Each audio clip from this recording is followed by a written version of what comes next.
Live at lunch. You are looking live. Live at lunch. Live at lunch with Ott and Hanny on 104.5 ESPN, Baton Rouge. What the hell's going on out here? Now, here's Jimmy Ott and Charles Hannegriff. Yeah, for some reason or another, you sound a little taller on radio. Is it live? Is it live? Is it live? Is it live? From Sammy's Grill on Highland Road, welcome to the Wednesday edition of Live at Lunch, 104.5 ESPN Baton Rouge. Charles Hannegriff, Jimmy Ott, Max Gotro, Jordan Kitchen's back in the studio. Randy McKay with us today, Scott Rabelais, Wes Reynolds, consensus golf picks. We got World Baseball Classic, the NCAA play-in games last night. We had NIT last night. Tournament Eve tomorrow will be at Bally's Sportsbook, the brand new Bally's Sportsbook, downtown Baton Rouge, as we kick off the official NCAA tournament tomorrow morning. Jimmy, how are you?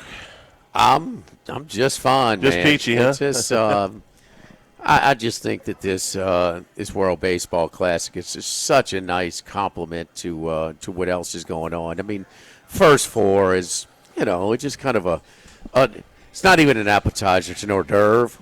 It's nice, yeah. And look, all the fuss about people getting man, you're gonna expand a tournament, as long as we got 64 on Thursday.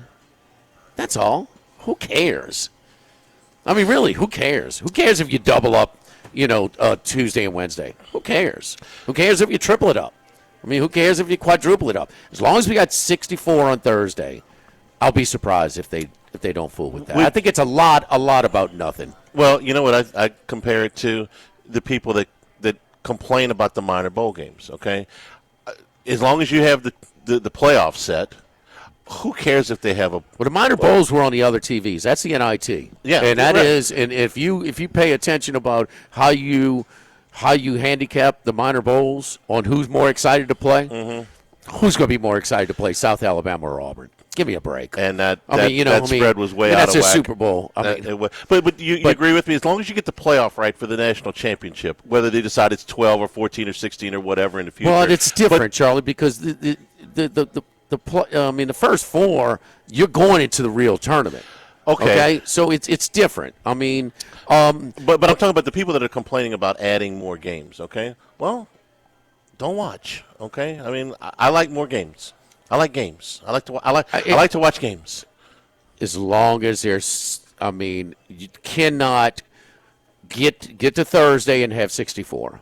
I mean, if I haven't heard anything that's going to alter from that. I can't believe they would do that. No. Are they looking for more content? Are they looking for more space where live TV, live sports TV is the most, the most valuable source of television revenue? That's fine. That's fine. If you get this is a year where, man, all the bubble teams are so bad down the stretch. It's not going to be that way every year. With the mid majors, I don't know if that's reversible. Unless they regulate this thing. It seems like there'll be fewer. There'll still be some here and there, but there'll be a lot have the fewer. automatics. We're talking about competitive mid-majors, teams that are capable of getting to the second weekend. I still want that that team that wins their tournament. I would rig it a little bit more to make it favorable. Like, look, they tried to do that. Sunbelt did. No, a lot of them have. Yeah. No, some haven't. No, not all of them. No, okay. Some have, some haven't. I mean, they trying to. I mean, Navy played the semifinal on their home court and would have played the final on their home court and get there. By the way, they're playing tonight. Yeah, those I'm minor aware. bowls. You know those minor bowls? I'm aware. Does that apply in the hardcore too? It did last night. Well, no, there was no military school playing last night. Not a military school, but teams that care versus teams that maybe are a little less. First 6 dogs came in last night in the NIT. So, I mean, in the World Baseball Class, they've got something, okay? I mean, the team shows up with game-worn jerseys. The hockey jerseys, yeah. Huh? But I had to read that over and over. Game-worn jerseys? They sent them the game-worn jerseys. I mean, so this, we're not always going to get all of these players to play. And it's just it's got so much juice. We talked about the Venezuelan population in Miami, man. It's as much as we have people in Baton Rouge. It's really strong. You play in the Mexican games in Houston, so you're going to have a strong contingency there. You got enough. But those other countries don't have the NFL. They don't have football, college or pro football. So it's not a little bit of a letdown and before even a spring training, okay? But so they're into it. And, I mean, did we want it more than the Canadians in the hockey? Maybe so. I mean, the underdog wants it more. The Canadians wanted it pretty bad. But it's also the Asian countries. I mean, they're not as animated as the Hispanic. It's just a great tournament. I think it captures the culture, but that place was rocking. And you can tell me that they don't care? That's about as excited as I've seen Bryce Harper ever. Yes. Ever. Yeah. Tell me a home run where he's more excited. I've never seen. I mean, and you know what? And it's going to be one of my more memorable. Even it didn't count. It was an exhibition. But what's one of the home runs they talk about Bo Jackson the most? Who's leading off the All-Star game? Rick Russell in the Big A. Yeah. Okay? I'm going to remember that. Man, that place was popping last night. And it's just, and there's parity. I mean, that Venezuelan team is good. The Dominican team is incredible. You have your pitching limitations. I get it. Okay? So both closers last night were save-only situation. Okay, you have that, but it's pretty much the same for all teams. The one thing they need to escape, you need to get these pitchers through without some kind of injury. Now, we know the obvious one, Diaz and the Mets, and he's towards ACL for the year. Celebrating. So you had that. But, man, they got something going. And it's not like the basketball. Basketball, if the best players play, we're going to have a good chance at winning, right? Mm-hmm. It's not a lock. And it's also the element, it's baseball where, okay, is Judge, is he not a performer in the big spots? Well, man, a single elimination baseball tournament? If you've been around baseball enough, that's baseball, okay? You can't. The best team's not always going to win. I mean, it's almost like the overtime format for the Olympic hockey. Okay, we go 3-on-3. Let's decide this thing. It's a little bit, but that makes it that much more dramatic. I think it's got a lot of momentum. And look, we want to crack on the NBA on the All-Star game. These All-Star games suck too. Okay, the MLB All-Star game ain't close to what it used to be. Not close, okay? The hockey All-Star game, 16-14 final, that's not real hockey, okay? This international competition, they got some juice, man. So take advantage while you can, because we might be here for 20 years from now saying, remember when the best players in Major League Baseball played in that World Baseball Classic? It might not be here forever. They want to play is the biggest thing. Oh, do you think they care? They care, and they want to play. Bryce Harper, after the game, and this to me is where this is going with the next step. If MLB wants to cooperate with this or not, I don't know. He says, I want to play in the Olympics. And the Olympics come up before the next WBC. So are they going to let the Major League Baseball season pause in late July, early August, okay? Right before you get into the thick of I would say pennant races, but we really don't have those anymore. Are you going to let the Major League Baseball season stop for 2.5 weeks for the Summer Olympics in Los Angeles in 28? You saw who was on the field, greeting every player, giving them as they got their medals, huh? Actually, I didn't watch the ceremony. No. Everything was great. Pre-game was great. Post-game was great. Everything. Manfred. Oh, he was both teams. He's right there. He's getting a feel for it, and you could not have been at that stadium if you didn't say, oh, this thing's got some juice. Yeah. So, does it work for hockey? It works great for hockey. Okay. You have a collective bargaining agreement up after the end of this season that is almost certainly going to produce a work stoppage of some kind. Oh, yeah. So I don't and this is going to be in that conversation. It's not going to be number 1, 2, or 3, but it's going to be in there somewhere. Are you going to let the players play in the Olympics? You're going to let them play in the World Baseball Classic? I don't know how that's going to go. Well, I would like to see him figure it out. Bryce Harper tells after a loss he wants some more. Bryce Harper said that. Is he not a prickly pear? Is he Very not? much, Okay, yeah. I mean, and he wants it. He's saying Aaron Judge, who's the biggest star, the biggest American star in the sport, okay, is saying, I want to be the captain of this. Paul Skeens, who's the best pitcher on the planet right now, says, sign me up in ink. Don't put me in pencil. Sign me up in ink. So you have the stars that are into this, and if Manfred is, well, by the time this comes around again, he's not going to be in office anymore. But this will be. He will have influence. He'll have some influence. He's got a lot of influence. This next collective bargaining agreement this topic is going to come up, and I don't know how it's going to go. We've loved these international tournaments so far. There's no doubt about it. But I think hockey is probably the best case study we can do for this because we're very casual watchers. The hockey tournament was great. The Olympics hockey was great. Are we necessarily watching more NHL because of it? No. Just a little bit. Not a ton. Because it's the one thing we can say we love these tournaments. And the jingoism right now is great. I mean, everyone's chanting USA. But are we necessarily, because the hockey tournament was so great, does it benefit the NHL? No. Well, you got to listen to your stars also. And I mean, and is the NHL going to, if it's just a little trickle of added interest, okay? Are they breaking away from this? This thing works. But I think if you're an NHL owner, you want to see your own returns from this. And we're the best people to talk about with hockey because we're very casual watchers. Are we going to watch more NHL playoffs because of the Olympics Well, you got to talk to the Florida Panthers with Tkachuk, he was knocked out basically until the start of or into the postseason, which is more important. And you saw the limitations they placed on the pitchers. The pitching, I think, is the only thing. And if they throw it in, he says, I'm spring training format. I don't have my full velocity and things like that. But I mean, could you tell? I mean, he's pitching. That's the scariest thing. They're throwing with that high velocity for short periods of time. But you have more. Well, this is where they have to escape, Charlie.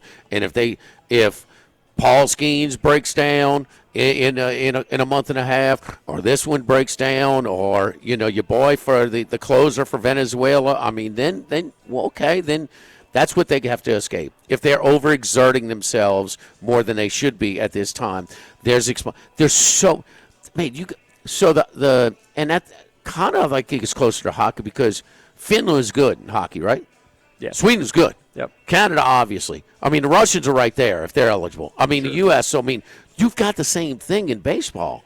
I mean, Venezuela. I mean, Acuna. And let me tell you, I go to Petco every year. All right. Where in the hell are you going to find Machado and Tatis running out ground balls? Because they know those sickos in the stands are getting on their ass if they don't. Yeah. Okay? To see those guys who just so – Bryce Harper, he's one. I mean, he's kind of – I mean, he's the one, remember, that ran off on Manfred when he came in there or whatever, when he mentioned, salary cap, okay, get the hell out of here. Get out of he is – so if he embraces it, 8 months from now, okay, you pick where the star is going to embrace it. What star is going to try? Even when he's not at the top of the list.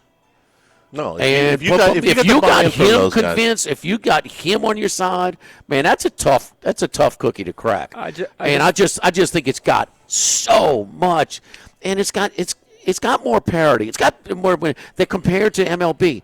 Okay, the World Series was great, but the Dodgers series, 75% of their postseason series were a joke, were non-competitive, not even close. We all love it. I'm just trying to put myself in the position, in the feet of a team owner, which I never will be. But let's just say I'm worried about the bottom line. Does this add to my team? Are more of the casuals who kind of casually watch this, does this inspire them to watch more of my product? There's a greater risk for the owners. The reward will never outweigh the risk. What is everybody trying to do? They're trying to grow internationally. We agree with that? Sure. Okay. So you telling me that guy that closer from Venezuela, they don't have a little bit extra interest in watching him? Are they going to watch him a bit more? Maybe, yeah. I mean, okay, if they, everybody wants to try and compare the two, and they're different, but, dude, that emotion ain't fake last night. It wasn't. It wasn't for 2.5 weeks. I know. It wasn't for 2.5 weeks. We want, with the money, do they really care? And you can watch one of 162 MLB games, and I'm like, man, Machado's damn good, but I don't know if he gives a flip. I mean, they'll tell you that they can't give a flip at that kind of level for 162 games. I mean, I know you have to baseball temperament. I get it. Well, that's what makes it fun. This is 3 weeks. It's like gone. Postseason baseball. It's postseason. It's postseason baseball, kind of on steroids. Those. But that's kind of the play-in games, those elimination games, those single elimination games they put, the wild card games, and they've been very good. Remember the A's-Royals game? That was so, like 9-8 game or something like that. I just think it's got, God bless his soul. I know Roscoe loved it, and this thing is stronger than ever. It really is. It was fun. And we're seeing all this in the United States lost. I know. But we like they lost. And it's a conflicting position, but damn, you can't. If was there's easy to not love the part of hockey you that's won. kind of – these guys are so happy, man. It was such a big deal for them. I don't know, man. It was I had the sound on that instead of the first 4 until it was over. And then I put on the second half with NC State and Texas.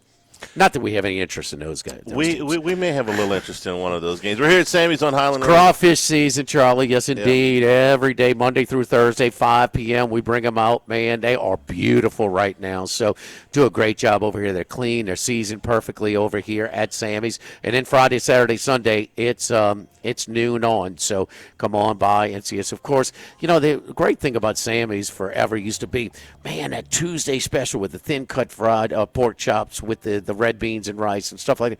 That's on every one of our traditional lunch specials are on the regular menu. So we got everything for you over here, over at Sammy's. That grilled chicken club to the thin-cut fried pork chops, the boudin and pepper jack egg rolls. I mean, some of the new type of additions, and of course the wings over here. But crawfish season, man, and it's a hop, skip, and a jump to and from Alec Box Stadium. So great meeting place. You're meeting people going to LSU baseball. And speaking of LSU baseball, you can't make it to the box. We got every game over here, whether it's on SEC Network or it's on ESPN Family or on the stream. We'll have them on live over here at Sammy's. And they start Thursday, Friday, Saturday this week in SEC play against Oklahoma at home. Live at Sammy's, live at lunch, 104.5 ESPN Baton Rouge.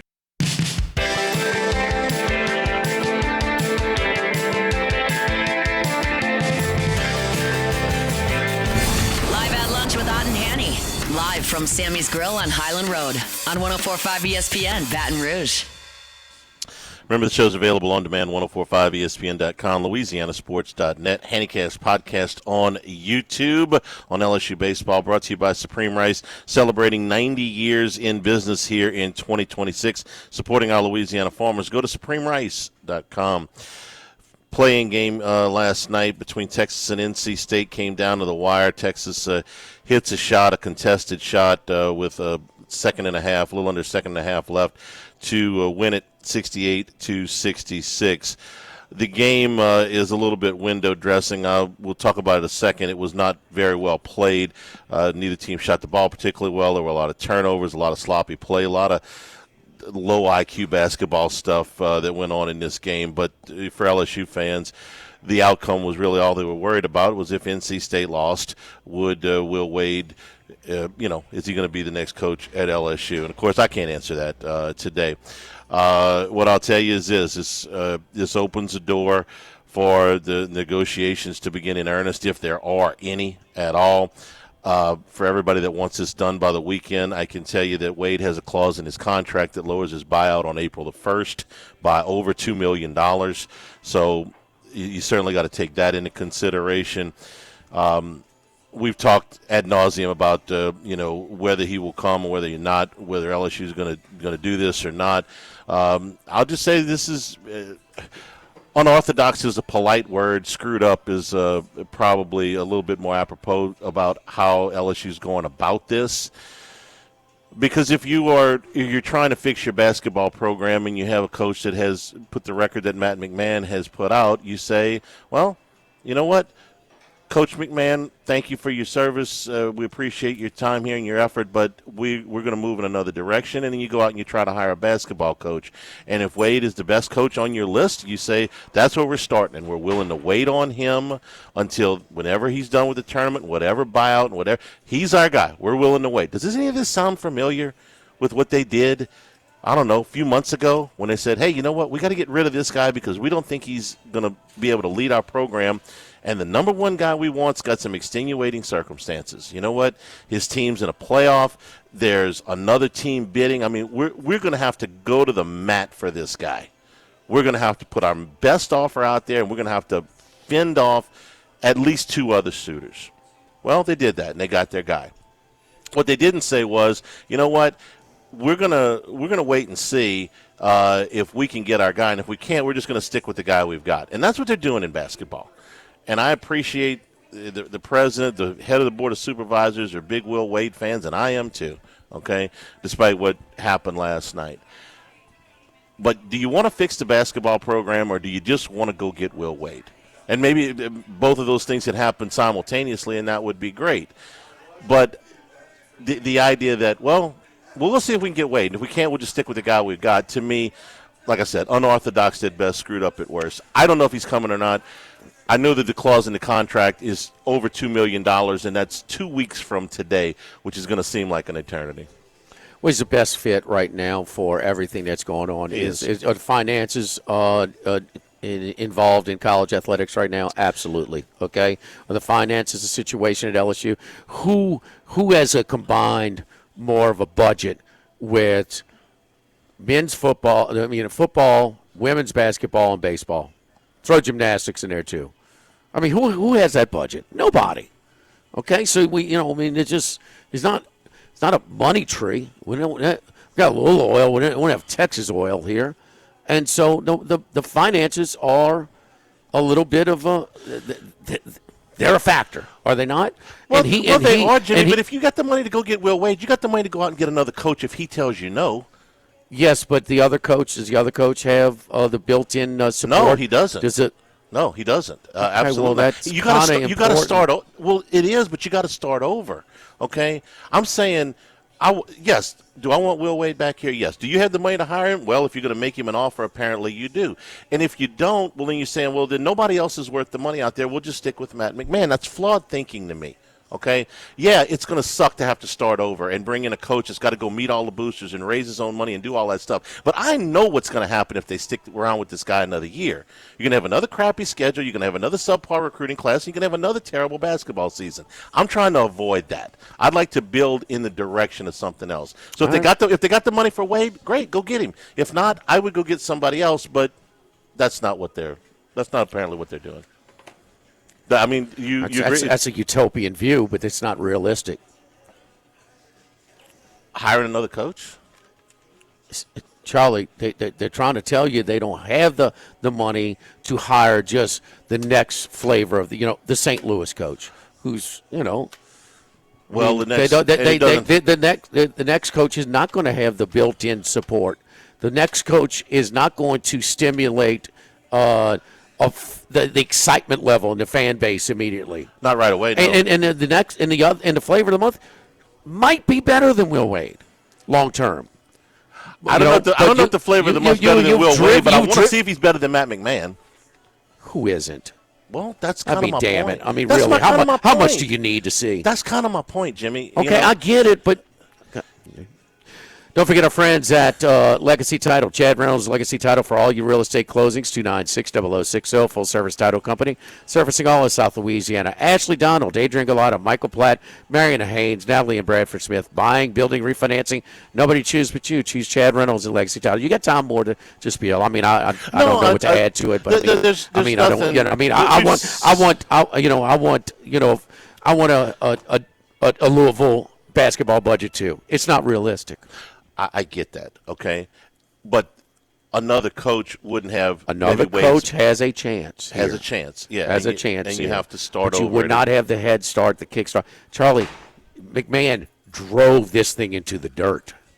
I mean, this is going to take a while. Yeah. And, I mean, I don't even know for a while, even it could be good. We've seen just normal years where an SEC championship team was still trying to beg people to get to the PMAC. It is hard to get people excited about college basketball around here. And I get it. So, Wade is the best guy to do all that.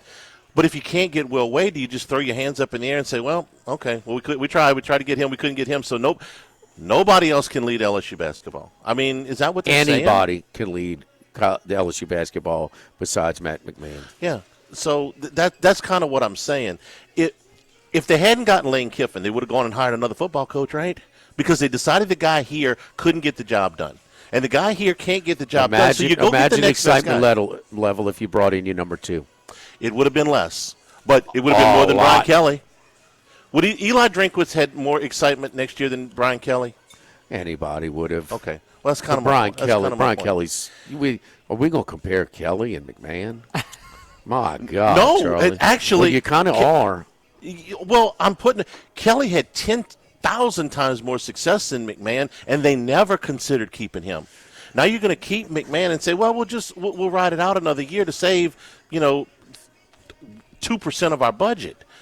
I don't get that. It's this idea about, well, if Wade comes in and he can save our basketball program, but if not, well, then we'll just let it sit there and rot. I don't get that. It will take longer for another coach. It will be harder. So a lot of things. A lot of things in life you got to follow the money, Charlie. And the finances are an element of this whole process. And I get that. So you're willing to invest in Will Wade, but you're not willing to invest in a basketball program if he doesn't come. And it's going to take time, and it'll only take a year longer if you keep McMahon around. You'll have to do this a year from now. You could do worse, hire somebody else in Wade. You could do better than hire somebody. But it's short term and financially, there is nobody that checks all those boxes like Wade. It's not close. I agree. I agree 100%. But if he tells you no, he tells you no. Right. You'll be in the same position a year from now going, who are we going to hire? Well, we'll try to hire Will Wade. If he doesn't, then what are we going to do? We just won't have basketball. We'll take a break. Live at Sammy's Live at Lunch, 104.5 ESPN Baton Rouge. Live from Sammy's Grill on Highland Road on 104.5 ESPN Baton Rouge. Uh-oh, they let the big dog out. Boom! Out of nowhere. It's time for the big dog, Randy McKay, with his best picks. Big dog, where you at for the tournament, huh? Well, I'm in Vegas now, but I'm going to be heading down to Laughlin to watch it here for the Thursday games, and okay, should be a good time. I was up here last night. I stayed over because I went to the VGK game last night. Got to watch them get shut out 2-0. Okay. So I heard the sportsbooks were going crazy with the baseball game last night also. So when Harper hit the tie-in home run. So I'm sure you've picked up on the conversation, and I'm really intrigued because, just all the numbers, and we know about the player budgets. The mid-majors are losing their best players every year to someone. Not all of them, but 80-85% of them, are leaving, and that's where they had a little bit of an advantage. When they had cyclical, okay, this MAC school, has, 3 seniors and 2 juniors and a couple of redshirt juniors in there, and they're kind of ready to go, like Navy was with all 5 senior starters this year. They could have done maybe been interesting to watch. But, last year, with the money, just the mid-majors got smoked. Across the board. Now the odds makers put out, the 1 to 4 seeds are all double-digit favorites, first time ever. 5-12 matchups, 8+ point favorites, first time ever. 4-13 matchups, average spread 14.3. That's the biggest ever. We go on and on through this thing. And then Derek Stevens, says last night publicly that the early action that they got was all laying these big numbers with these lopsided matchups. Is this an overreaction? Is some value to kind of going the other way? Or is this thing where, if Cinderella's not dead, she is severely wounded here. What's your thoughts as we head to the we play for real tomorrow? Yeah, Cinderella's a little wounded, but I wouldn't say completely dead. As far as Derek's interview, I heard that, and I was part of that steam moving some of those big favorites up to the numbers they are now. So my guy liked some of these big 20-point favorites, and I'm not a big fan of laying these kind of points, but last 2 years we've done it and came up, like 6 and 3s and 7 and 2s on this kind of thing. So we're going to stick with it again this year. I do have some first halves on some of these underdogs, so maybe we'll get to them as well. But as far as I'm concerned, Cinderella's not completely dead, but it's still around and ticking a little bit. That's what I'm saying. There's going to be an upset here or there, but I mean, our idea of a Cinderella is not a 10-seeded Arkansas last year where you had the most teams ever from one conference, the SEC, 14, and they had the highest payroll. No, that's not Cinderella. I mean, we can't factor that in as like, oh no, the Cinderella's alive here with Calipari with the biggest budget in a conference where they sent more teams to the tournament in ever. So it's High Point. It's Utah State. It's is it Central Florida? Is it South Florida? So do these teams have a chance? So, or at least to be competitive, because it was a bruising. The last 10 years, the double-digit dogs covered 53%. Last year, 34%. So interesting. Who did you, and this is your college basketball specialist for your consortium, who did you guys bet early on these big spreads? Well, one game that's moved against us because of this key injury is Louisville. We took them against everybody's darling South Florida. And okay. We feel like that's kind of a short number, and I'd probably still recommend it now down to 4.5. And that was kind of factored in before, so there's one right there for you that's still alive. There's a few of them that aren't alive that we bet. We have Illinois, and of course, we laid the 22.5, 23 on them, and now that's up to almost 25.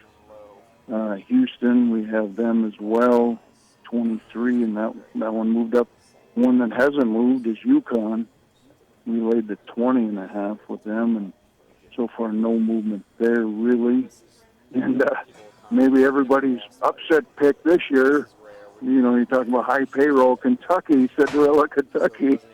We laid the 3.5, and you still get 3.5 there. So there's your Cinderella. And this is totally different from sort of because usually the betting public takes, but this thing is different. Randy, I mean, we were at Beau Rivage last year, dealing with Carl Johnson, and Carl says, man, listen, this is different this way. The public, a lot of the casual bettors bet but these casual bettors who hadn't bet a college basketball game all year, they're betting the underdogs. They're betting the teams they've never heard of, and stuff like that. They're betting the teams that can't name, one player. So this is, I know this. Last first round, been playing a tournament for a long time. It was the worst first round I've ever had. I mean, just because when I'm in doubt, we're going to take the directional team, the less public team, and it usually. And let me tell you, it wasn't a whole lot of bad beats in there too, Randy. There was some games I didn't have a chance, in some of them. So I'm trying to figure this thing all out. What would you suggest, as far as a general handicapping approach to this thing? I know it's game by game, but just generally speaking. So I'm still going to attack some underdogs here, but I'm going to do it the method I've been using for years, but of course I lost a couple units last year because of all the chalk, and that's attack the first halves. And of course, a lot of the lines aren't out yet on these, but I have about, Okay. let's see, I got 8 teams I recommend first half bets on, and you'll be getting pretty good points. So the first one would be North Dakota State. The line is 16, so, hopefully we get 9.5, 10 or something right around there. These lines aren't, I think DraftKings maybe has a line out, but as far as having a big market on these, it's not out till day of game. Another team I can see hanging in there, and they won outright last year, was McNeese State. So they're 11.5 point favorite as far as the pregame line, so you probably get a good +6 or something around there. Troy as well, a pretty good underdog that I think can hang in the first half, +13, probably get a 7 there. And then you got your High Point against Wisconsin. People are really betting High Point. That's one dog that is really getting some action. I still kind of like them in the first half. So that was one there. Probably get a 5.5 or 6. Hawaii there with the big fish guy in the middle. They've been talking about him, and of course, Beeson had their coach and the big fish guy center on as well. So that was kind of neat to hear. But I could see them hanging in there, and they're getting, they're getting 16 pregame. I could see that being 8.5 or 9. Akron's another one. That probably, and a lot of these teams will fizzle out probably in the second half and cover the first half. That's what I get it. Yeah. Yeah. And that's one there that, that's an 8+8 where that could be, getting a 4.5 first half. Hofstra, another one, 11.5, probably get a good 6 there. And then the last one, bad travel spot here for St. John's. They get it, first of all, they get a 5 seed, which they should have never, Right. they should have been a lot higher than that. And then now they get shipped out to San Diego. So they don't like Patino, they don't like Calipari. They shipped them both out west. That line's been going. It's about a +11 line. You'll probably get 6.5 with the good defensive team that Ben Jacobson provides there with Northern Iowa. And I played against Ben Jacobson in high school, so I just want to kind of mention that. But you got to self-promote, huh? I mean, that's your style, huh, big dog? I mean, he was a stretch four. Before there were stretch fours, we became really popular. Well, the obvious trend on those teams that you put out, there's a lot of mid-majors that either won their regular season championship along with their conference tournament. If they didn't, they were like Akron. They were still considered to only lost one game, but they were more impressive. Or either they won their regular season. As far as St. John's is concerned, it's kind of an indictment of the Big East, and we've talked about it a lot here on our show. Not every time with your segments, but they're not close to what they were. St. John's and UConn, they can play. But everybody else, Charlie kind of reminds me of LSU when they won the league, and SEC was terrible. When they won the league by multiple games, and they were an 8 seed. When they in Carolina, in North Carolina, and had to play the number 1 overall seed in an eventual national championship in their home state in the second round. It was particularly frustrating because had they drawn anything else, they might have very well made the second weekend. Oh, yeah. Yeah. So St. John's wins the Big East regular season championship and the tournament, and is a 5 seed along the way. They just don't. As of late, that's a trend. They don't fluctuate a whole lot depending on the results in the conference tournaments. So, how far of a drive you have? Oh, for me, back to Arizona's only an hour and a half. That's a nice thing about where I live. I'm right on the Arizona-Nevada border, so if I don't like the Arizona numbers on some games, I just drive 5 miles and I'm in Nevada. So can bet I'm on the maps there. So I got the good location, and everything works out pretty good. Sounds like Natchez with us, huh? I was going to say, I've seen Jimmy go over the bridge before. Yeah. Just drive right over the river. Yeah. So you have to do it. You have to do it. So it's.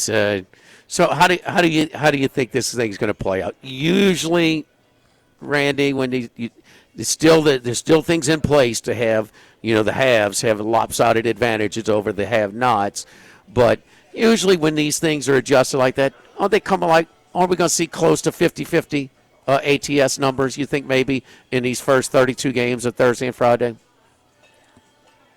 Yeah, I believe it'll be pretty close to that. We won't see quite the anomaly maybe we've seen last year, but the first two games here, we'll probably see some of these favorites covering these bigger numbers, I feel. So we'll see how that goes, But they're still adjusting, and it's still a tough thing for the bookmakers to put out some of these lines and try to make competitive action, because they know they're going to get hit by the underdog bettors here, and the public actually has more action than the sharps do on some of these tournaments. Max, how you think it's going to fall? I know you got an opinion. I don't think there are going to be a ton of outright upsets. I think we're going to see the underdogs cover numbers. I think it's a slight overreaction to... Of the 32, what do you think? I think underdogs get 19 and 13. Of the double-digit lines? I think that'll be a little closer to 50-50. I think they've moved these numbers up, and they've been bet more, When Randy McKay and his crew are coming in and betting chalk, no wonder Derek was had his mid-major jersey on last night. I mean, he is. So I think he's like a lot of the books. Randy, anything else before we let you go, buddy? It's this international stuff, the hockey, the baseball last night. Any thoughts on any of that as well? One off-scale topic here. I got to congratulate Jesse Holmes. He's a two-time Iditarod champion. For anybody that watches Life Below Zero, that's one of my favorite sitcoms. So congratulations to Jesse. And there is actually betting markets on that. So I'm sure he was a favorite because he was a back-to-back winner. Who else? Who else on the eve of March Madness is talking about Jesse the Iditarod champion? Huh? You better drive safely, boy. You're the best, Randy. Thank you, buddy. All right. Thanks, guys. Good luck, everybody out there, and have a great March Madness. We are here at Sammy's on Highland Road. We're also brought to you by Coastal Capital Advisors, because when it comes to retirement, no two situations are exactly alike. So no matter what your age, what your income is, the best plan for you out there is one that you sit down with a counselor, let Phil Fontenot and his staff walk through whatever is going on in your particular circumstances so they can make the best plan for you in retirement. They've done a terrific job for our family. Very comfortable with the direction that we are headed. Encourage you to talk to them as well. CoastalCapitalADV.com. CoastalCapitalADV.com to set up an appointment. Coastal Capital Advisors, member FINRA SIPC. Live at Sammy's on Highland. Live at lunch, 104.5 ESPN Baton Rouge. Live at lunch with Ott and Hanny. Live from Sammy's Grill on Highland Road on 104.5 ESPN Baton Rouge. And you heard about Randy McKay talking about the love for South Florida in the first round.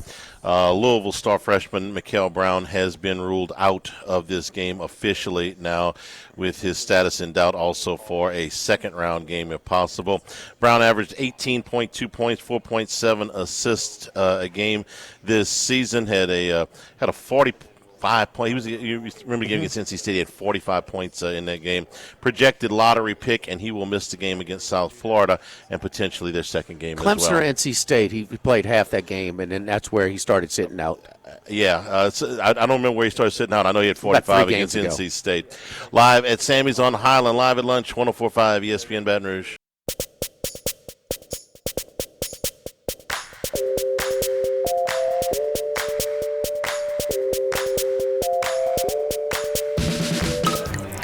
Enjoying the finer things in life is his forte. Let's bring in Scott Rabelais from The Advocate. And return here at Sammy's on Highland Road. Jimmy, crawfish here at Sammy's. Monday through Thursday, 5 p.m. on. Man, the crawfish are beautiful right now. Look, when those azaleas bloom 2.5, 3 weeks early, that means those crawfish are going to be really, really good too. They were I've been having them so much. I've had them 10 different times over here, a lot of times over here at Sammy's, and they are just big and beautiful. And before they get too big and get all hard and tear up your fingers trying to peel them and things like that. So they come out the pot, they're clean, they're seasoned well over here at Sammy's. And, again, that's Monday through Thursday starting at 5 p.m., Friday, Saturday, Sunday. All day, starting at noon over here at Sammy's. Charlie, just to clarify, Mikael Brown he's out for the whole weekend. So he's out for first and second round for the early game tomorrow at 12:30, and if they advance on Saturday as well. It was 4.5 games ago. Halftime of that Clemson game, which they lost by about 6 at Clemson, and then the last 2 regular season games in their 2 games in the conference tournament, he has been out. Louisville playing game 3 tomorrow at 12:30 in the early session. All right, Rab, good afternoon. What say you? I know you do your column every year on everything NCAA tournament, men and women from A to Z. So give me your thoughts on the LSU women's draw. Let's start there. Yeah, happy March Madness to everyone.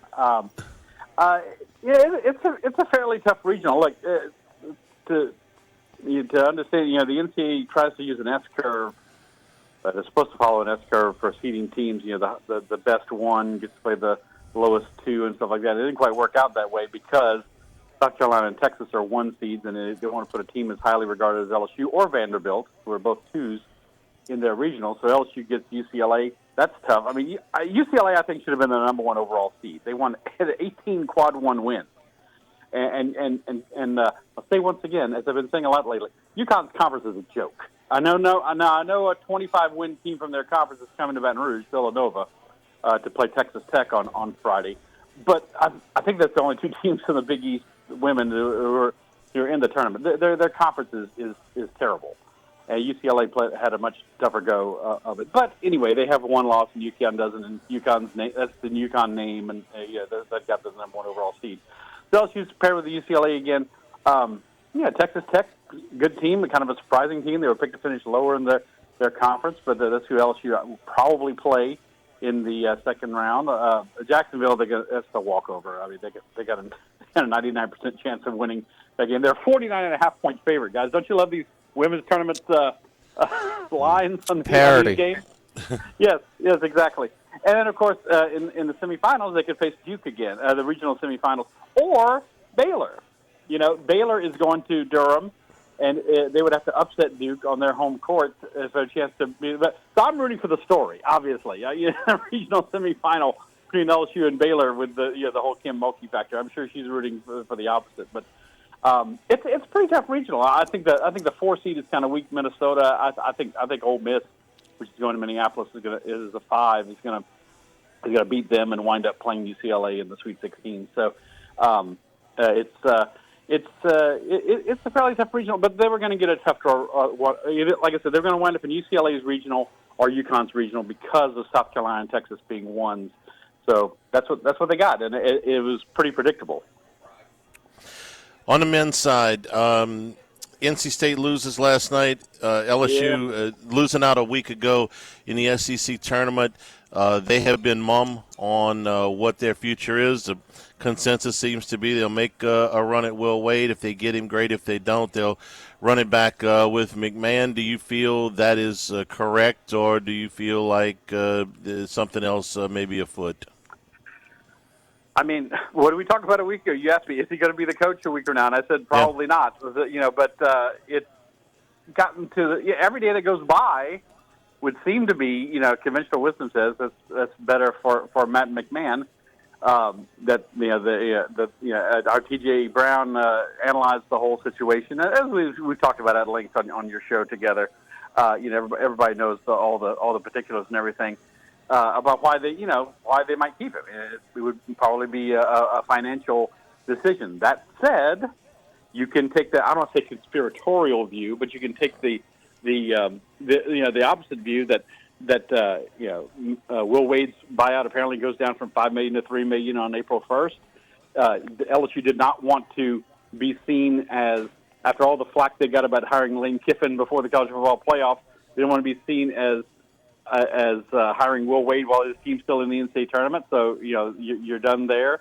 And then you obviously have Wade Roos, who was his boss at McNeese, and Lee Mallett from Lake Charles, the new chairman of the board, who's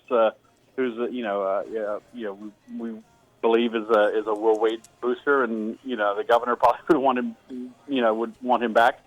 So there's all those things. So I think it could still play out that way, certainly. But if it's not Will Wade, who? That's the question I keep asking myself, and I don't have a good answer for that, because you got to get someone who fires people up, in a way that Will Wade did, in a way that Dale Brown did back in the day, and you don't need another Trent Johnson, in here to replace Matt McMahon, who, we all agree is a good guy, but is not Mr. Charisma. No, and any of those other coaches would come with considerable risks. I'm not discounting that at all. Not of not improving. Oh, no, I mean, that's for sure. Considerable risks of having long-term success here, but not of improving. You always want to follow Curly Hallman. Yeah, the next guy is likely to finish higher than 16th, but it's a long 2 weeks. If they are indeed waiting on the buyout to go down, and that's a tangible reason to wait, $2 million. Oh, my goodness, I mean, that seems like all the money in the world right now, given what the budget is. But I don't get the impression that if the Wade thing doesn't work out, that they're going in any other direction for all of the reasons, and I disagree with most of them. But you'd be on your way already. What's that? You'd be on your way already. After this season, I mean, boom. I mean, when the other programs knew that, okay, as soon as this thing we're eliminated from this conference tournament, we're announced. Yes, it would have been done if it was a true open search instead of one guy will run it back. Yeah, I mean, it would have been done already. It would have. I think that's right. I think that's right. I agree with that. I think the other thing to watch here over the next 2 weeks, if this does have any legs, and again, this may be a non-starter. Wade may shoot all this down tomorrow, but Heath Schroyer, who is the athletic director at McNeese, has been rumored to, be up for positions in the LSU athletic department. There's an opening there. He's got a relationship with Wade. If he were to join the LSU administration in some capacity, well, that might be a signal that there is something to this. Otherwise, he shoots all this. Wade shoots all this down in a day or two and says, "Nope, I'm staying where I'm at." Then you would expect LSU to make a similar announcement that McMahon will be back next year. All of that could change. That's just my opinion of where we're at right now, Scott. It seems like now LSU in football, they got the guy they wanted, right? I mean, they given them, he had to consider other people, I'm sure, but they got the guy they wanted, and this feels like a somewhat similar situation in that respect. And I've heard people say, well, maybe Wade wouldn't want to leave after 1 year. He might, at NC State, he might want to come back after 2 years, like he spent 2 years at McNeese, rehabilitating his career there to great success. So there's a lot of. I mean, I'm very torn on this. I think as I've said, I'm think it's more likely that McMahon gets let go, but I don't think it's 100% because of a lot of mitigating factors. And there's so much support, not just from the fan base, but I think from administration and people in like Governor Landry. I assume, I haven't spoken to the governor, but I assume would like to see Will Wade come back. So you got to handle it all there, all very well, and the timing is important, and the money is important, and it's just a somewhat complicated issue. But obviously, we all agree, if Matt McMahon comes back next year, you've got to make the NCAA tournament. Nothing will be clearer, and the fan base, the fan support, at least to the start of the season, is going to be terrible. I mean, I've gone into that arena for men's games this year, and I think I could literally count everyone in the arena and get a pretty accurate count before the final horn sound. So no one's going to be supportive, and that's a big problem for LSU. But it's one that it is all part of the equation. I would only ask the one question, and we'll move on. I mean, we beat this carcass to death. I would, and I want I would, be delighted to see Will Wade come back. I think, there's a lot of positives to that. I would just ask, do you want to fix the basketball program or do you want Will Wade? Let's please, and we're talking about Scott's comparing, they're bringing up the football higher. Yeah. The LSU basketball is not LSU football. It's not even close. It's not. It's not on the same planet, man. No. I mean, it's just. And you can see the difference is this. They were moving on from Brian Kelly. They wanted Lane Kiffin in the worst way. But if they hadn't gotten him, they were still moving on from Brian Kelly. That's not what it appears here. They would like, I think, to move on from Matt McMahon. How can you not want to move on from 17 and 55? But they want to move on for a certain guy and nobody else. That's what it seems to me. And that's why I asked the question. Do you want to fix the basketball program, or do you just want Will Wade? And if you can't get him, well, then we'll let it sit there. That's my question, because you may not be able to get Will Wade for all of the reasons we've talked about. Money, right. He may want to stay at NC State for another year, or he may want to stay at NC State for 10 years. I don't know. I hadn't talked to Will Wade since he left here. I have no idea what he's thinking right now. But at some point you're going to have to look at it and say, hey, do we want to put any kind of resources into basketball, or do we just not have it? If you don't have it, okay, well. Kicking the can for a year. We'll just move it. We'll move it down the road for a year. I will say one more thing on this, guys. Wade, I don't think he'll.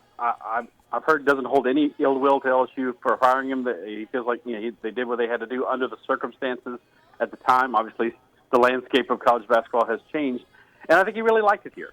So I think they could get him back.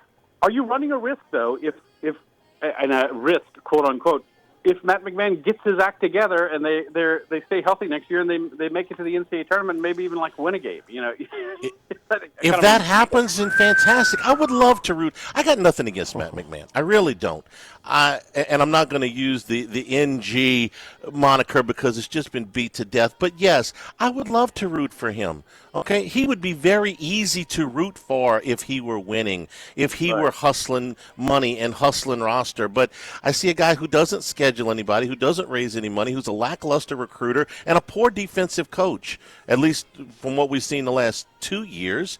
So, no. It's never been easier to get to the tournament in the SEC. 24 bids the last 2 years. Nobody else is doing that. Scott, you can't sniff it. Yeah, Scott, if they do have to come back with him and he does put a good product on the floor next year and makes the NCAA tournament, I think that's highly unlikely. But if he does, hey, look, yeah. I'll be happy for him. I would love to root for this guy. I would love to root for this guy. He's making it impossible. Scott, you got him winning a game with McMahon in the tournament next year. I know you're not a gambling man, but let's start. No, I'm not. Jimmy will lay you a nice price. Let's start on that. Come on. I mean, I would love it. I would love it if that happened, but it's difficult to say. All right, gymnastics, real big win to wrap up the home regular season last Friday. What's next for the ladies? That was the end of the regular season. They got the SEC meet this Saturday night in Tulsa, Oklahoma, throwing a kind of a nicety to Oklahoma for joining the SEC. The meet was in New Orleans 2 years ago, people will recall, and it moves around. The final are the top 4 teams in the country. Number 1, Oklahoma. Number 2, LSU. Number 3, Florida. Number 4, Alabama. How? I mean, as we say all the time, how tough is the SEC? This is about as tough as it gets in any sport. Those 4 teams are probably not all going to make it to the NCAA final in Fort Worth. That's how tough winning the SEC is. But LSU goes in there. They have a reason to feel confident. They've strung a bunch of 198 scores together, which is what you want. And of course, Kaylin Chio is coming off this amazing performance. Three events, 3 10s on vault, beam, and floor. She's the first gymnast ever in NCAA history to get 3 10s while competing in 3 events. Haley Bryant got 3 10s 3 years ago, but did all 4 events and obviously didn't get one on I think it was beam actually. So she's amazing. 9 perfect 10s this year. Going to be the SEC Gymnast of the Year. Leads the nation in all-around scoring and vault scoring and beam scoring, and I'd be shocked if she doesn't come away with at least 1 or maybe 2. There's a lot of competition, but 1 or 2 individual titles. But obviously, LSU wants the team title. They've won this to be the last 2 years, and the competition has only gone up with Oklahoma and in Oklahoma's backyard. But they've got a great shot. It's LSU, Oklahoma, or Florida, I would think, for the title. Chio, the favorite to be I understand the team competition, but the individual all-around national champion? Her or Jordan Childs from UCLA, the Olympian. She was on the 2024 U.S. Olympic team. Jordan Childs is right up there. And I would throw in Addison Feta, sophomore from Oklahoma, who's like third in the all-around. I would say those are the big favorites. But that's very hard. You got to be on all four events, and uneven bars is, I would say, her kryptonite, but it's not her best thing. That's the one event where she hasn't gotten a perfect 10 on. But that's really splitting hairs. Yeah, she's right up there. I mean, she could be the SEC Gymnast of the Year. Could win the Hondo Award, for the nation's best gymnast. And like I said, it's no one's been more consistently great this year than Kaylin Chio. And if she stays healthy, she's got a chance to go get everything. All right, Scott, continue your countdown to the Masters. It's just you can see it from here. So 3 weeks from tomorrow. That's right. Thanks a lot. We appreciate it. We are brought to you by the Thibodeau Store, the Pierre Pard Store, and also open in LaRose. Clean your crawfish. Crawfish cleaning is important, and the crawfish cleaners, the purples, the reds, and the blues are available at the Thibodeau Store. Man, crawfish are plentiful right now if you're doing them yourself. What do you hate, Jimmy, besides, dirty crawfish? Dirty crawfish. They come from the dirt. They need to be cleaned. These crawfish washers will get the job done for you. Multiple sizes and styles for you at the Thibodeau Store, 900 St. Patrick Highway in Thibodeau, open until 5:30. Also, if you're getting your yard in shape right now as we inch towards spring, this last little bit of cold weather, you can save right now on the website, big on lawn and garden tools. Also, your deals of the week, same-day pickup, everything available on the website. Your spreaders, your seeders, potting and topsoils, patio furniture, outdoor cooking equipment, and outdoor power equipment, and discounts available on a lot of your planting, soils and things like of that nature. And your Scott Cedars buying guides are also available on the website. Check them out at thethibodeaustore.com. You can get to all four properties from there. The Thibodeau Store, live at Sammy's on Highland Road. Live at lunch, 104.5 ESPN Baton Rouge. Live at lunch with Ott and Hanny. Live from Sammy's Grill on Highland Road on 104.5 ESPN Baton Rouge. From east, north to south, but we're heading west. It's Wes Reynolds from VSiN. Wes, how you doing, buddy? Jimmy, I'm doing well. How about yourself? Good. Okay. We're watching Will Wade a little bit. I know I talked to Humans, talked to Massaro last night. They were less than impressed with the way they played last night, and sometimes you can. But he has taken. He's going to the tournament the last 8 out of 9 seasons. That's at 4 different schools. The only time he didn't take his team to the tournament was first year at LSU, and I think he had a major rebuilding year. And what he had here, just to get to the NIT, everybody would, I think, around here would consider that a success. But your thoughts on bringing in Will Wade, just because he's polarizing to begin with, but also, kind of you can have difference of opinions on just, how good he is. Well, first of all, I think, if he gets brought back to LSU, I think the recruiting level would increase. And I think certainly, he got better talent when he was down there at Baton Rouge. I think he's an okay coach. I just think that game last night played like it was going to be a grinder, and I think everybody thought it was going to be a shootout on the basis of the total because of what happened in Maui. But we know that's Maui, and you guys have watched that enough. Those are soft rims. All the shots go in. They got up and down early in the season trying to figure out what their teams are. And then you knew last night, okay, this is the NCAA tournament. This is not Maui. So this is going to be a little bit of a grinder. And when you've seen a team before, your game plan better for them. So I thought Texas was a lot better defensively last night. And they kind of knew that Kadir Copeland, that they were going to try to get him in a little ISO ball and off ball screens. So they were more prepared for Will Wade and NC State next time around. All right, let's get to what everybody's talking about with the, the NIL era and the halves being it's just strengthening themselves, and the gap between the have and have-nots are bigger and better than ever. And our idea of Cinderella is not a number 10 seed Arkansas when 14 teams from the conference make it to the tournament, and the highest payroll is at 10 seeds. That's not exactly what we're talking about, Cinderella. With historic numbers, all the 1 through 4 seeds this week are double-digit favorites, first time ever. The 5-12 matchups are at least 8-point favorites, first time ever. 4-13 average spread is 14.3, highest ever. We go on and on. Last 10 years, dogs had an ATS record of 52.8%. Last year, 34%. We've seen inflated numbers. We've seen early respected action on some of the favorites. Does it taper off, or does this trend continue? Your thoughts, generally speaking, before we get to your individual picks. Yeah, I think by and large it probably continues. There's still, I think, some spread value, like on some of the underdogs here early. Like you can usually find those somewhere. We just got to search a little bit harder. They may not jump off the page like they used to, but in terms of like bracket pools or anything like that, yeah, it's hard to have some of them oddball brackets depending on the size of your pool. Obviously, in a bigger pool, you got to take a little bit more chances than you would like at just your office pool or your place of business, where you're going to probably be more chalky. But yeah, it's hard to see, okay, which double-digit seed is going to get to the Sweet 16. I think there's going to be some upsets, but I don't know if it's going to be as pronounced as last year, but it's still going to be mostly the big guys there. Once you finally get to that Elite Eight and those regional finals, you're not going to be seeing a lot of 11 seeds or 10 seeds, I think, going that far. All right, Wes, who we on? We got 16 tomorrow, 16 on Friday, and, of course, 2 more tonight. Who we got? Yeah, we'll start with some of the Thursday games. I played TCU +3. It's mostly 2.5 out there against Ohio State.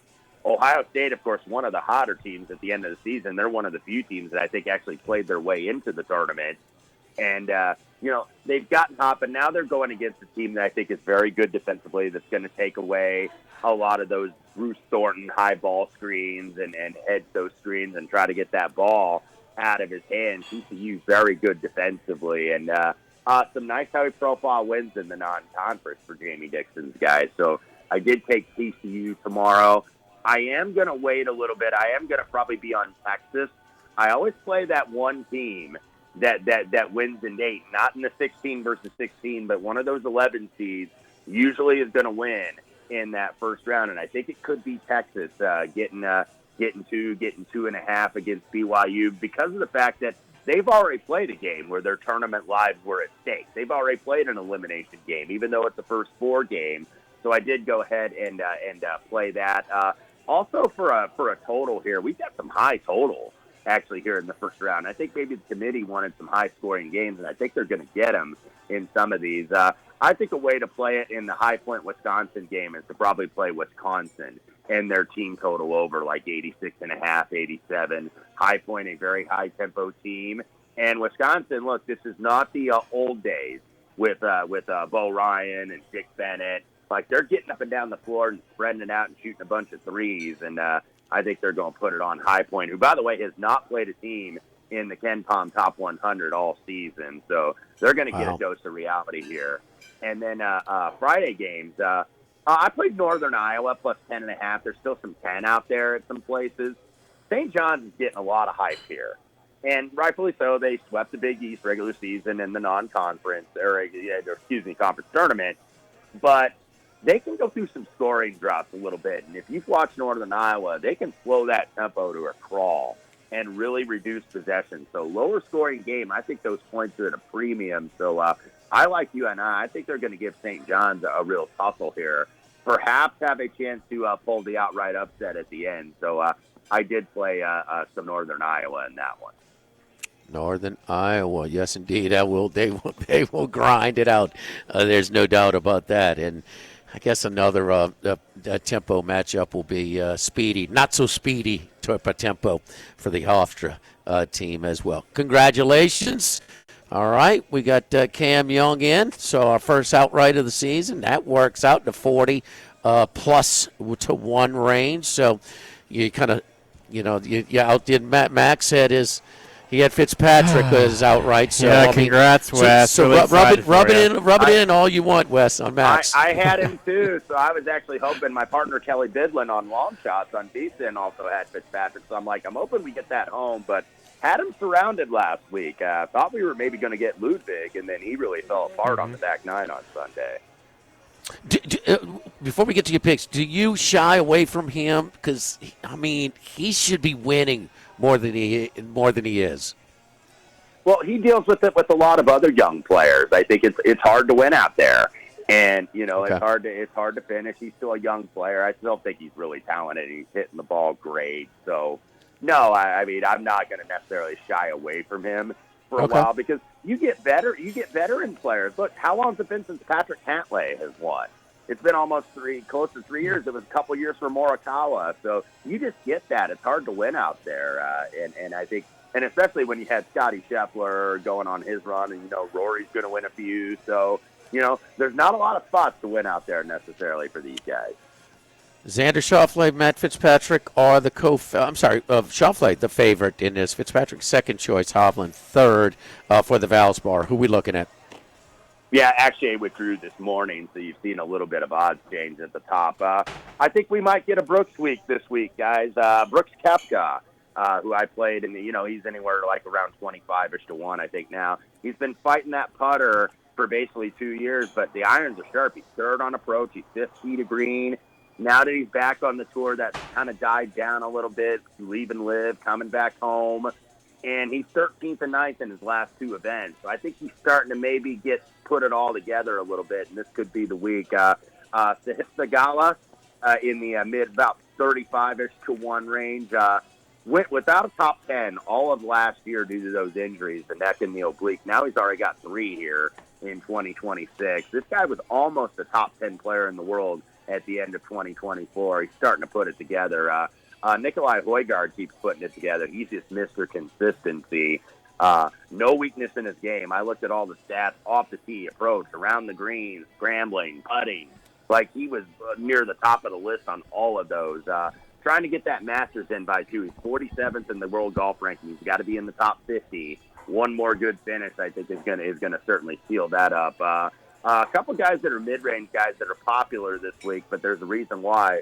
Rio Hasasane, about 40 to 45 to 1.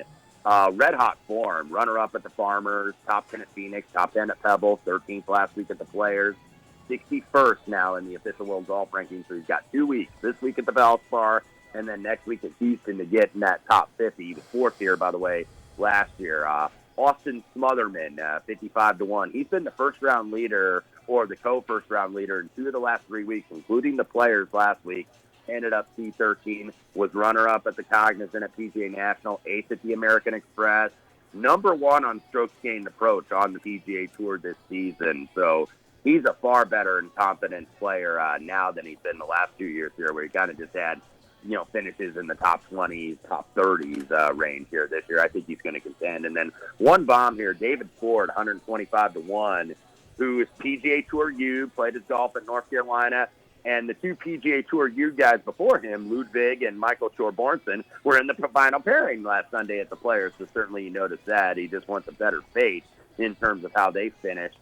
Couple top 20s already. One of the leaders on strokes gained approach. So David Ford, 125 to 1. And I may add some Bud Cauley at 75 to 1. He was kind of my last leave off in terms of a longer shot this week.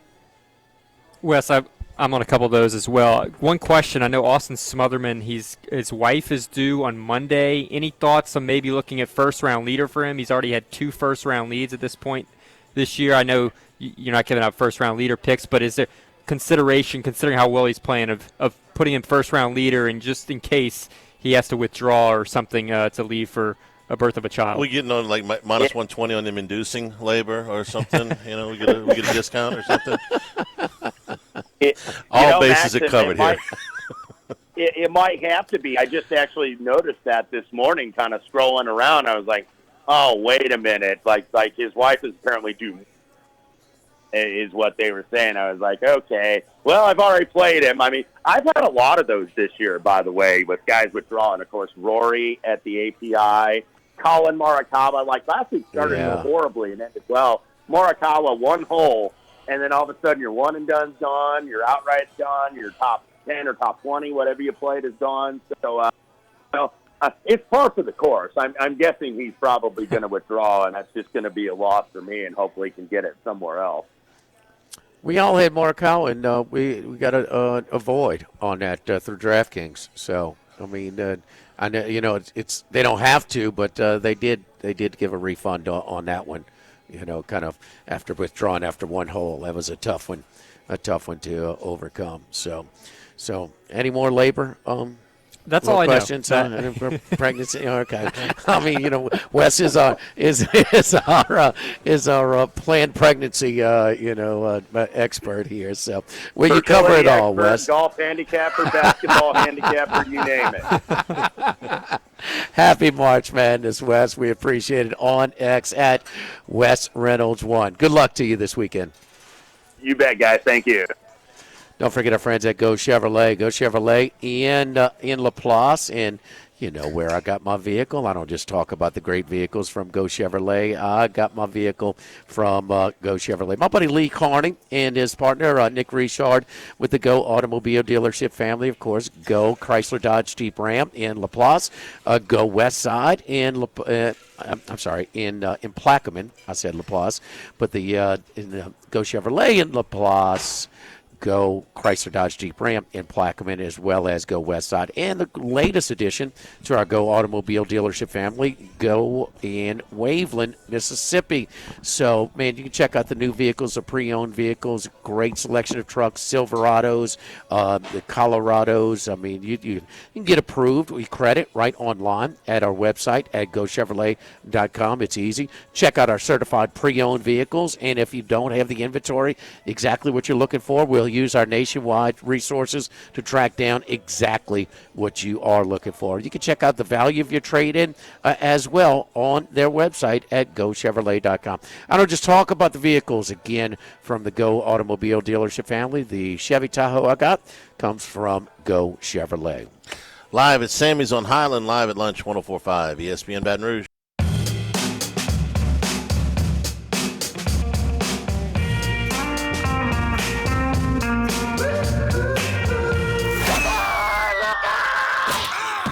Wednesday Consensus Golf Picks are brought to you by Dana Brown at the law offices of O.C. Brown. All right. This is sort of how it went at Fallen Oak. Charlie, Max, your honor. Jimmy, don't sell yourself short. You made some putts for us that day.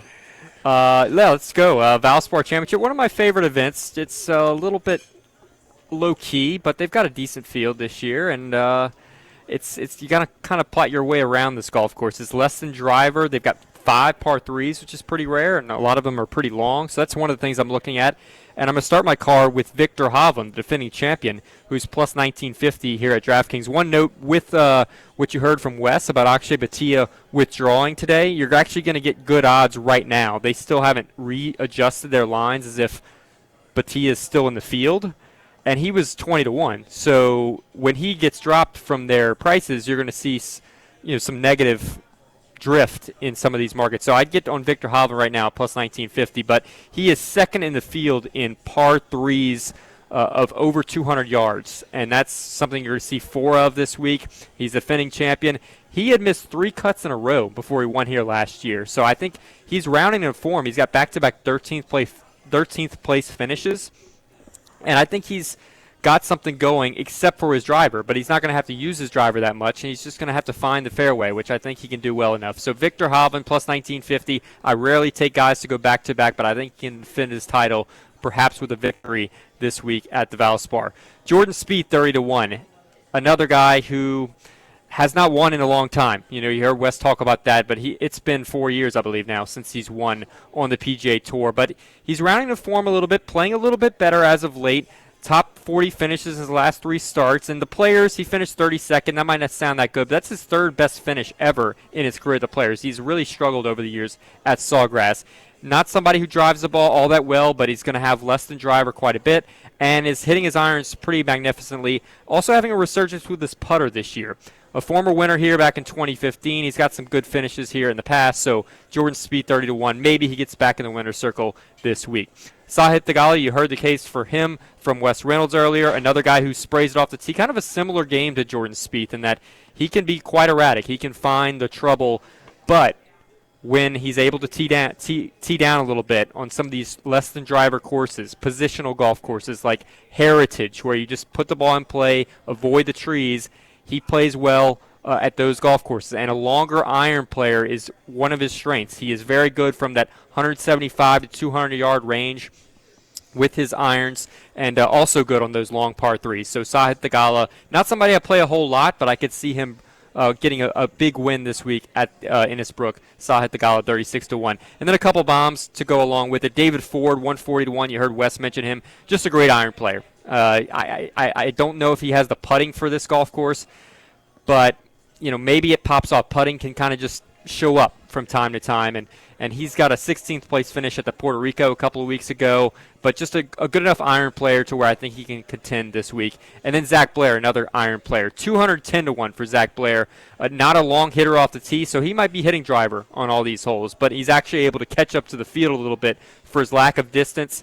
His iron play is where he's elite, but the driver is where he falls behind. Because it's a less than driver golf course, I think he's much closer to field average than the odds would suggest. So Hovland, Spieth, Theegala, Ford, and Zach Blair are my 5 plays this week. So would you ladder David Ford? I mean, when you talk about top 5, 17-1, top 10 plus 770. I think I'd look a little bit closer to top 20.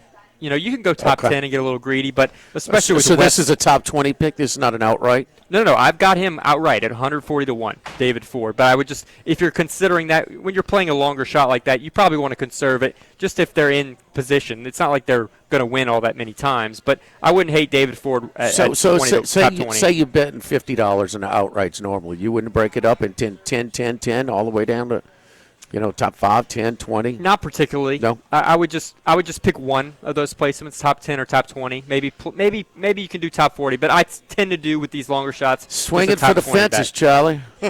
I will say though, Jimmy, to be clear, I'm not betting the same amount on all these guys. I do not recommend betting the same amount on Victor Hovland as you're going to bet on 140-1 David Ford. You have a number set that you want to cash. So to cash on a 35-1 is completely different from 131. I get it. So you alter your bet around that. I just don't know why you wouldn't. I think this would be a perfect ladder spot for. I think you could do that. It's not something I do, but I think that makes sense. Let me hit the putt first, okay? All right. Just ladder whatever you put in normally. Ladder it, break it up. Top 5, 10, 20, or, however you want. You can double up on top 20. What is top 20 paying? Top 20 for David Ford. I'll give that a quick look. But especially give ties included. Yeah, that's something I very much recommend. You're going to look at some of these sports books. They have top 20s, but the dead heat rules, you'll just get crushed. If they finish in like a 6-way tie for 20th place, you barely even make any money off of it. Right. So that's the good thing about the DraftKings Sportsbook. Go to Bally's. They've got including ties in their pricing. I've got top 10 markets. Let's see, top 20 for David Ford here. Looks like he is, including ties, David Ford plus 340, including ties for top 20 bet. And considering Wes is on him as well, I think that makes a ton of sense. We'll be at Bally's tomorrow and Friday, so our normal Friday location at Ruffino's. This is standard. We take the day off from there to do the first couple of days at March Madness at the Sportsbook. We will be at Bally's. Don't forget $40 straight plays and $20 parlays. You get an entry into their giveaway. So great stuff. They got the Papa Shot already in there in the viewing area. The massive screen. Armando all but gives me the remote. So we are set to have all the games on for you. So you will have 16 on Thursday, 16 on Friday. So looking forward to it. And we're hanging out throughout the weekend and throughout the day. So we'll be hunkering down for it. Come on by. and take the day off, take a half a day off, whatever, and come join the fun over at Bally's Casino downtown at the Atrium at the DraftKings Sportsbook. Live at Sammy's on Highland, live at lunch, 104.5 ESPN Baton Rouge.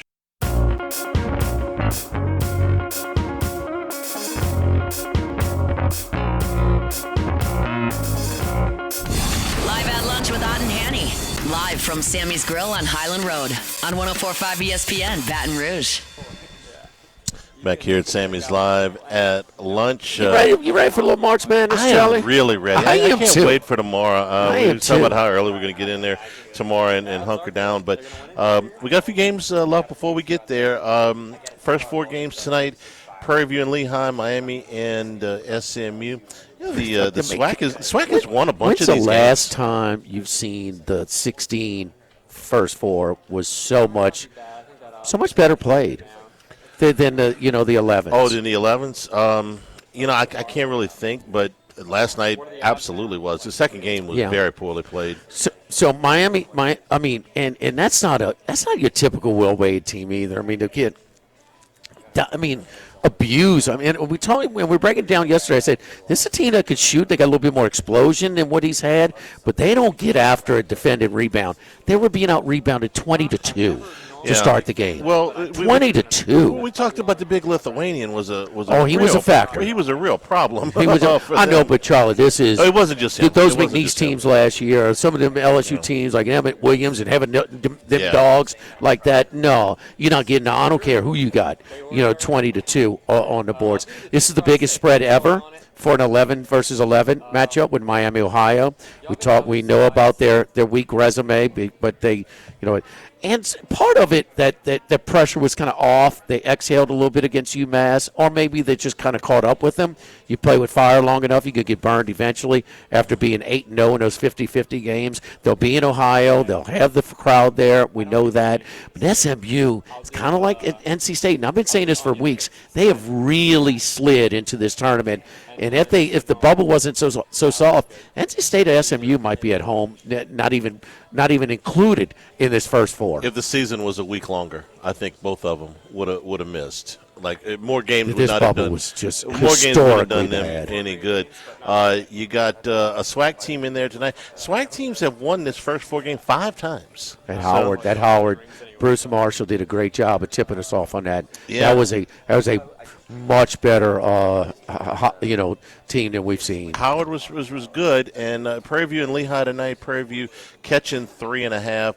Again, the SWAC teams have won this playing game 5 different times. C.J. McCollum playing for Lehigh tonight? No, I don't think so. Thanks to our friends here at Sammy's Crawfish here at Sammy's on Highland. Monday through Thursday starting at 5 p.m. Friday, Saturday, Sunday starting at noon. Man, they're beautiful right now this time of the season. Come join us at Bally's the next 2 days. It's March Madness time. For Jordan back in the studio, for Max, for Jimmy, I'm Charles Hanniger saying thank you and good afternoon. And stay tuned for Hunt Palmer on 104.5 ESPN Baton Rouge.